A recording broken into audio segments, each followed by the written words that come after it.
Hi, I'm Jessica Chen, and this is the story of how my mother's cruelest words became the foundation of my success. They say the best revenge is living well, but sometimes living well means watching your tormentors realize exactly what they threw away. I can still hear her voice on that rainy November night, sharp as broken glass. You're worthless, just like your father. Get out of my house. I was 18, fresh out of high school, clutching an acceptance letter to a local community college. My crime? Choosing to study computer science instead of following my mother's dream of me becoming a doctor. Linda Chen, my mother, had always been obsessed with status. After divorcing my father when I was 12, she'd rebuilt her image as a successful real estate agent in our affluent suburban community. Our house was a showcase of her success, all gleaming hardwood and crystal chandeliers. But beneath that perfect surface lay a woman who measured everything and everyone by their potential to elevate her social status. Computer science? She'd sneered, reading my college plans. Do you want to fix printers for minimum wage your whole life? No daughter of mine will embarrass me like this. I tried explaining about artificial intelligence, software development, the growing tech industry, but Mom was already typing on her phone, barely listening. I've already told everyone you're pre-med. The wine's daughter is starting at Johns Hopkins this fall. How am I supposed to hold my head up at the country club now? That's when I made my fatal mistake. Maybe if you spent less time at the country club and more time understanding what I want. The slap caught me off guard, sending my glasses flying. In the ringing silence that followed, Mom's perfectly manicured hand shook with rage. You ungrateful little snake, she hissed. I gave up everything to give you the best life. Your loser father hasn't paid child support in years. But I made sure you had designer clothes, piano lessons, everything. And this is how you repay me. She stormed upstairs, and for a moment I thought that was the end of it, just another of her dramatic outbursts. Then she returned with a garbage bag full of my clothes, throwing it at my feet. Get out. Go live with your worthless father if you want to throw your life away. I won't watch you become a failure. Mom, please. I said "Gee, out, Teed." She grabbed my arm, nails digging in, and practically dragged me to the door. Don't come crawling back when you're living in some filthy apartment fixing computers for minimum wage. The door slammed behind me, leaving me alone in the rain. I was 18, had $342 in my savings account, and nowhere to go. My father lived 3 states away, struggling to keep his small computer repair shop afloat. I hadn't seen him in person since the divorce. That night, sitting in a 24-hour diner with my garbage bag of belongings, I made 2 calls. The first was to my father. Come stay with me, Jesse, he said immediately, his voice warm despite the static on the line. It's not much, but we'll figure something out. The second call was to decline my community college acceptance. If I was going to prove my mother wrong, I needed to think bigger. The next few years were a blur of work and study. I moved in with Dad above his repair shop, taking online courses while helping him modernize his business. His shop, Chen's Computer Repair, became my crash course in both technology and business management. Your mother always said I was dreaming too small. Dad told me one night as we worked late upgrading a client's servers. Maybe I was, but sometimes small dreams are the seeds of bigger ones. He was right. While helping local businesses with their needs, I noticed a common problem. Small companies needed enterprise-level cybersecurity, but couldn't afford the expensive solutions big corporations used. That observation became the seed of everything that followed. I spent my nights coding, developing a simplified but robust security suite specifically for small businesses. Dad let me test early versions on his clients, their feedback helping me refine the software. When I wasn't coding or helping in the shop, I was teaching myself about business planning, marketing, and startup funding. 3 years after being thrown out, I launched Secure Small, my cybersecurity startup. The timing was perfect. A wave of ransomware attacks had just targeted small businesses across the country, and our affordable solution quickly gained traction. Dad was my first investor, remortgaging his shop to give me seed money. I believe in you, Jesse, he said, signing the papers. Show them what a worthless person can do. The next few years were a rocket ride. Secure Small expanded from cybersecurity into other small business solutions. We opened offices in 3 cities. I hired the best developers I could find, many of them overlooked talents from non-traditional backgrounds. By my 28th birthday, Securismo was valued at $80 million, and I was being featured in technology magazines as a rising star in the industry. I never Googled my mother during those years, though I knew she still lived in the same house, still sold real estate to the same wealthy clients. Sometimes I imagined her at her country club, lying about her successful doctor-daughter living abroad. I wondered if anyone ever questioned why there were no pictures, no visits, no proof of this fictional successful child. Then came the day everything changed. I was in my corner office, reviewing acquisition offers from larger tech companies, when my assistant buzzed me. "Ms. Chen, there's a Linda Chen here to see you. She claims she's your mother." I felt the old familiar tightness in my chest, but this time it was different. This time, I was different. "Send her in," I said. The woman who walked through my door looked smaller than I remembered. Her designer suit was a few seasons old, her smile strained, but her voice still carried that familiar mix of authority and disdain. "Jessica, darling, I've been trying to reach you." I leaned back in my chair, letting the silence stretch uncomfortably. "Finally," I said. "Really? The last words you spoke to me were that I was worthless. That was 10 years ago." She waved her hand dismissively. "Oh, sweetheart, you know I didn't mean that. I was just worried about your future. And look at you now, so successful. I always knew you had it in you."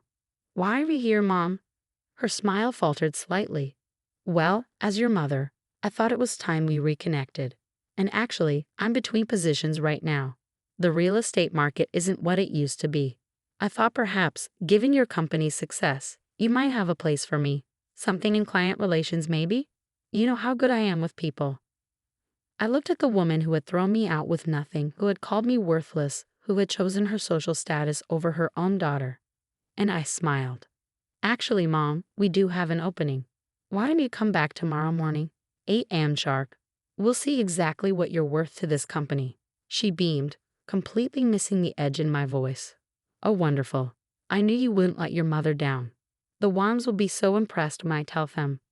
"No announcements yet." I cut in smoothly. "Let's see how tomorrow goes first." After she left, I made several calls. Tomorrow would indeed show everyone exactly what people were worth, and it would be a lesson my mother would never forget. The next morning, I arrived at the office at 7 a.m. Everything had to be perfect for what I had planned. My mother arrived at 7:58, wearing her most expensive suit, her smile bright with anticipation. "Jessica, darling, I brought coffee for my successful daughter." She held up a cup from an expensive cafe, the kind she used to say I'd never be able to afford. "Follow me, Mom," I said, leading her not to my office but to the main conference room. Her smile faltered slightly when she saw it was full of people, our entire management team, several board members, and in the center, my father. "John, what are you doing here?" She nearly dropped her coffee. Dad just smiled, the same gentle smile he'd worn when he remortgaged his shop to fund my dreams. "Please, take a seat, Mom." I gestured to the only empty chair, positioned directly under the main screen. "You wanted to see what position you might be worth in this company. Let's discuss that." I moved to the front of the room, clicking to the first slide. It showed a garbage bag full of clothes on a rainy doorstep. 10 years ago, Linda Chen threw her 18-year-old daughter out of the house for choosing to study computer science instead of medicine. She called that daughter worthless. I clicked to the next slide, security footage from that night at the diner. That daughter had $342 to her name. Mom's face had gone pale. "Jessica, this is hardly appropriate for a business meeting." "Oh, but it is," I continued smoothly, "because Secura Small's core values are built on recognizing worth in unexpected places. We hire talented developers who taught themselves coding in libraries because they couldn't afford college. We create solutions for small businesses that bigger companies deemed worthless. Everything we do is about seeing the value others miss." I clicked through more slides. Dad's shop, early versions of our software, our first tiny office. When we evaluate potential employees, we look at 3 things: their skills, their character, and their judgment of worth. So let's evaluate Linda Chen. I turned to face her directly. "Skills first. You were a successful real estate agent, specializing in luxury properties. But according to public records, you haven't closed a sale in 8 months. Your license is currently suspended pending investigation of misrepresented property values." Mom's face flushed red. That was a simple misunderstanding. Character next, I continued as if she hadn't spoken. You abandoned your ex-husband when his business struggled, then prevented him from seeing his daughter. You threw that daughter out for not conforming to your image of success. And now that you're facing financial difficulties, you've come to the daughter you called worthless, expecting a job. The room was dead silent. Even the usual traffic sounds from outside seemed muted. Finally, judgment of worth. 10 years ago, you looked at a bright, ambitious 18-year-old and saw nothing of value because she didn't fit your narrow definition of success. You looked at a hardworking small business owner and saw a loser. Your judgment of worth has consistently been not just poor, but actively harmful. I clicked to the final slide, a comparison of two numbers. This is interesting, Mom. The first number is the current value of your suspended real estate license and frozen assets, approximately $42,000. The second is Secure Small's latest valuation, $80 million. Quite a gap between your judgment of worth and reality. Mom stood up, her hands shaking. I get it, Jessica. You've made your point. You're successful, and I was wrong. I'm sorry. Now can we discuss my position here like adults? I smiled. Oh, we are discussing your position. In fact, I do have a job for you. Her eyes lit up with hope. We're launching a new initiative to provide a training and cybersecurity solutions to small computer repair shops. Dad's shop was our prototype location. We're expanding to 500 shops nationwide this year. I handed her a folder. Inside you'll find a job offer. Entry-level technical support. 6-month probationary period. Starting salary matches our standard entry-level package. You'll work at Dad's shop, learning the basics of the industry you once dismissed. If you complete the training successfully, you'll have the opportunity to advance based solely on your merit, not your connections, not your status, not your relation to me. She stared at the folder like it might bite her. Technical support at John's shop. But I'm your mother. No, Mom. 10 years ago, you made it very clear I wasn't your daughter anymore because I was worthless. You can't take that back just because my worth now comes with dollar signs attached. I turned to the room, meeting adjourned, everyone. Thank you for your time. As people filed out, Mom remained frozen in her chair, clutching the folder. The choice is yours, I said quietly. You can take the job, learn the industry from the ground up, and maybe eventually understand what real worth looks like. Or you can walk away. Either way, this is the only offer you'll ever get from me. Dad waited by the door as Mom slowly stood up, her perfect makeup streaked with tears. I need time to think, she whispered. Take 24 hours, I replied, just like you gave me 10 years ago. After she left, Dad wrapped me in a hug. You okay, Jessie? I nodded against his shoulder. You know what's funny, Dad? Part of me hoped she'd take one look at that entry-level offer and storm out in outrage. It would prove she hadn't changed at all. And now? Now I almost hope she takes it, not for her sake, but because maybe, just maybe, she'll learn what we learned. That worth isn't about status or appearances. It's about what you build, what you contribute, how you treat people. The next morning, I arrived at work to find Mom waiting in reception, wearing a simple blouse instead of her designer suit. I'll take the job, she said quietly. I nodded. Report to Dad's shop tomorrow at 8 a.m. Don't be late. As I watched her leave, I thought about worth. How we measure it, how we create it, how we recognize it in others. My mother had thrown away a daughter in search of status. She'd lost everything chasing an image of success. Now she had a chance to learn what real success looked like, from the ground up. Would she learn? Only time would tell. But I had already learned the most valuable lesson.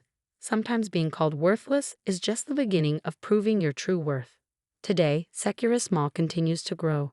We've helped thousands of small businesses protect themselves in the digital age. Mom, she's still working at Dad's shop, slowly learning the industry she once dismissed. Sometimes, when I visit the shop, I catch her watching me with a mixture of pride and regret.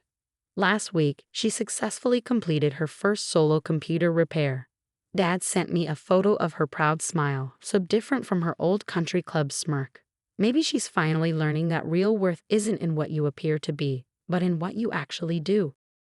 As for me, I keep that old garbage bag in my office closet. Not as a reminder of pain, but as a reminder that being called worthless doesn't make it true. Sometimes it just means others failed to see your worth. and proving them wrong, that's the sweetest success of all.